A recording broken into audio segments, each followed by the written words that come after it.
O clima no mercado ficou negativo depois que o ministro da Fazenda, Fernando Haddad, deixou claro que ainda há muitas incertezas sobre a divulgação de um novo pacote fiscal, com corte de despesas públicas. Todos os detalhes na reportagem de Álvaro Noceira. O receio em relação às contas do governo federal segue mexendo com o mercado. O dólar encerrou a terça-feira com alta de 0,92%, negociado a R$ 5,76, o maior patamar desde março de 2021. O avanço veio após o ministro da Fazenda, Fernando Haddad, dizer que não há data para o esperado novo corte de gastos. O economista Maurício Nacarrodo afirma que a indefinição gera desconforto entre os investidores. Do lado doméstico, o mercado financeiro continua apreensivo diante da falta de anúncio de medidas de redução de despesas. O governo federal prometeu anunciar, após as eleições municipais, esse pacote de medidas que o mercado espera entre 30 a 50 bilhões de reais. Tem que ficar de olho em relação a quando o governo, o ministro da Fazenda, vai anunciar esse pacote de medidas, ou esse conjunto de medidas de redução de despesas.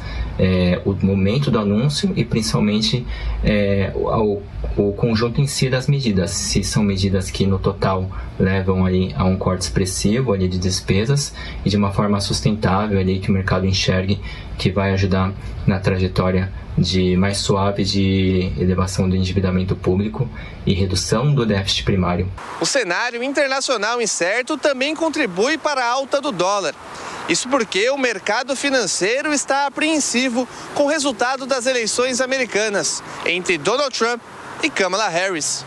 Por conta das pesquisas eleitorais nos Estados Unidos e das casas de apostas que colocam o candidato republicano como favorito contra democrata, o mercado financeiro reagiu.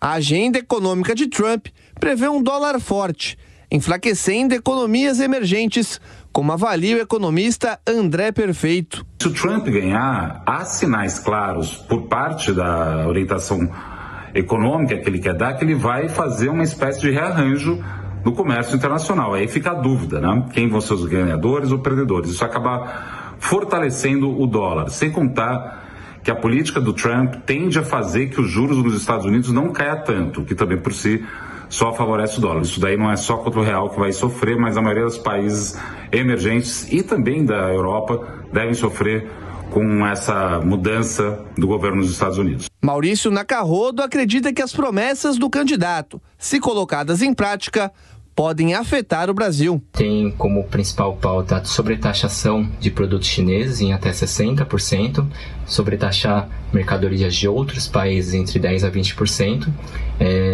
também cortes de impostos, que pode elevar ali o déficit primário e o endividamento nos Estados Unidos, e barreira em relação à imigração e deportação de imigrantes ilegais, o que aumenta o custo de mão de obra nos Estados Unidos. Todas essas medidas acabam sendo inflacionárias e em relação ao Banco Central americano, ao invés de cortar juros, há uma potencial trajetória de elevação da taxa de juros nos Estados Unidos. Nesse cenário, a rentabilidade dos títulos do Tesouro americano podem se elevar ainda mais, fortalecendo o dólar frente a outras moedas. Diante do mesmo cenário, o Ibovespa fechou em queda de 0,37%, aos 130.730 pontos.